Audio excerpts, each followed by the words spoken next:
That's the problem with the criminal justice system, is nobody sits around and presumes innocence. It is not in our human nature. Nobody just gets arrested or charged with a case for like being in the wrong place at the wrong time. Maybe, but what are you doing in the wrong place? Who's ever heard of the concept, proof beyond a reasonable doubt? You know, what does that term mean to you? A falsely accused individual getting convicted, I mean, it's big consequences. Mm-hmm. And also, I mean, if somebody's an accuser and if they, you know, have their day in court, and if the person is found not guilty, that doesn't necessarily mean that the jury didn't believe them. It might just mean that they couldn't prove it beyond a reasonable doubt. Yeah, the way I talk to juries about it, you know, I say, like, sitting here right now, do you think our client is guilty, innocent, or I don't know? And, you know, I think he's guilty, or I'm unsure. I was like, look, ladies and gentlemen, be honest. Like, he's sitting here where there's smoke, there's fire. Like, nobody just gets arrested or charged with a case for like being in the wrong place at the wrong time. Maybe, but what are you doing in the wrong place? Like usually people are guilty of something. They're never perfectly innocent. Like they did something mean to cause somebody to do a false accusation. Maybe they were driving too fast under the circumstances, but not in a criminal way. Maybe they're just being negligent and not reckless. Maybe they were a bad parent, but not an abusive parent. Yeah, maybe they were bad, or they were disloyal to their partner. They weren't, violent towards their partner, but they were disloyal. They did some, as you said. Or maybe they were violent against their partner, but not as violent as they were falsely accused of being. Or violent against their partner, but not violent against their children. Yeah. Mm-hmm. There's only like one case of like an innocent man ever that was flawless in every way. So none of our clients are going to be coming to trial like lily white. If they were, those cases don't make it through the process. Like false accusations against people that can easily disprove themselves because they live this perfect life, maybe the cops don't believe them. Like I don't see those. Doesn't say they don't happen. They just maybe get filtered a little better. But if you're acting in a way that causes someone to make a false accusation, you've probably got some like self-improvement work to do. That's all I'm saying. But jurors, they have to do this like mental shift. I'm going to ask them, so have you ever heard of a concept of like something unless maybe something else? Oh, yeah. What is that? Innocent unless proven guilty. No, they always say innocent until proven guilty. And the jury instruction is actually innocent unless and until proven guilty.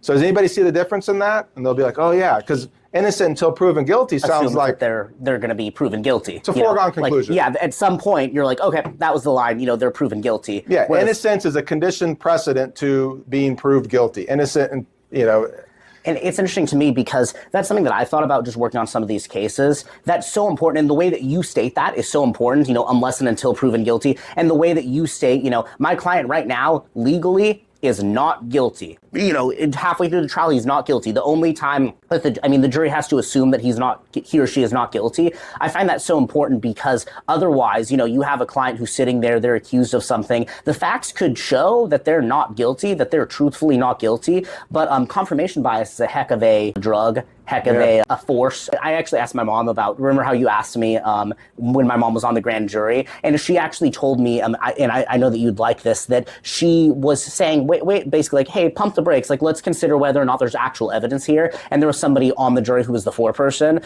who was like, well, they must have had a good reason. So let's go, come on, true bill. My mom says she convinced one younger woman to vote with her against indictment on some of the issues. But it's terrifying. It's one thing to have grand jury, where you have the foreperson saying, well, they must have had a good reason. Let's vote in favor. Basically saying, if you don't vote in favor of every single one of these indictments, you don't trust the police. You think that they're liars, etc. That's terrifying. And that could happen at trial too. Yeah, and the way to inoculate that is in jury selection to say, okay, so you're driving down the road, you see a cop pulling someone over and somebody, doing this or doing the walk and turn.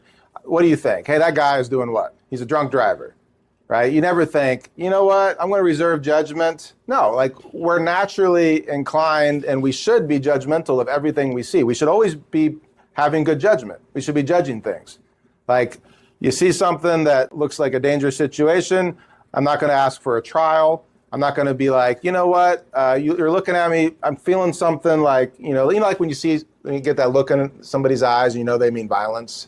Like that look a man can give that's like, all right, this is not ending well versus, oh, wait, he was just, had indigestion or something and he wasn't really being mean. Like, why take the risk on a dark night, right? No, I mean, you don't say, well, okay, I have to make sure, like, I'm going to wait until I'm beyond a reasonable doubt that he's going to attack me. You know, go across the street, or if somebody's acting weird, you say, okay, I'm going to go now. That's the problem with the criminal justice system, is nobody sits around and presumes innocence unless and until proven guilty beyond a reasonable doubt. It is not in our human nature. No one has done that. So you have to not just give them these platitudes like what does proof beyond a reasonable doubt mean? Oh, it means, I'm convinced to a moral certain. Like, no, give me a framework, give me a rubric for processing that information. And that's what I'm going to do by the way I phrase my questions to the jury. So when you get to the presumption of innocence, all right, so innocent unless and until proven guilty. You know, you can walk through that whole process. So sitting here, you know, why does that process even exist? Well, you know, you let the jurors teach the other jurors.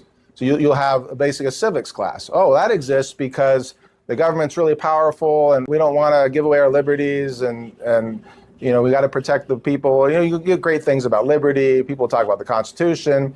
And is there another system we could do? Like, we could presume someone's guilty unless and until they prove themselves innocent. Who thinks that would be a good idea? Somebody raises their hand. It's like, all right, ma'am. So that's a completely valid opinion to have. There's essentially billions of people on planet Earth that live in totalitarian regimes that maybe they get a chance of doing that.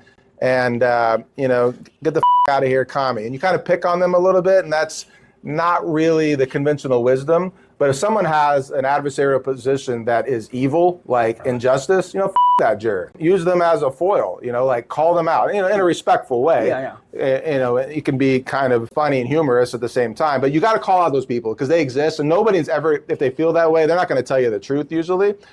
And most people don't have an opinion. So they're easily convinced that it's actually a good idea. So you can actually take people that, I mean, they're not out debating liberty and justice for all. They're going out living their lives. Like, no one has a belief system about that would be against the presumption of innocence. And there's a lot of us that, you know, are very sort of dyed in the wool, you know, pro-liberty, and we have our mind made up. But a lot of people aren't sitting around thinking about what it means. So you can actually get them all to agree, here right now, sir, is my client guilty, innocent, or I don't know? Innocent. So the first judgment they ever make in that case with their voice and their words, they say innocent. Sir, what about you? Innocent, innocent, innocent. Now I've just got the entire jury panel saying my client's innocent. I like that because you can have an idea, but once you commit to it and say it out loud, you know, like a spell. You know, it's like you cast a spell. It's not. I don't know the word origin, but you know, spelling words is a lot like creating your reality. By saying something out loud, you can talk it into existence, right? So it's a form of like self-hypnosis that you're doing on these jurors. Innocent, innocent, innocent. Then we go through and say, all right, so now we're going to talk a little bit about the burden of proof in a case. So who's ever heard of the concept proof beyond a reasonable doubt? You know, what does that term mean to you? You get some interesting ideas. It's like, all right, well, who's ever heard about preponderance of evidence? Okay, well, preponderance of evidence, you go through the whole explanation. In cases that involve money or maybe a child custody case, without any substantial liberties getting taken away, we just do more likely than not, right? 50% plus one. So you talk to them a little bit about, you know, ever seen a sculpture of Lady Justice, right? She's blindfolded. She has what in one hand?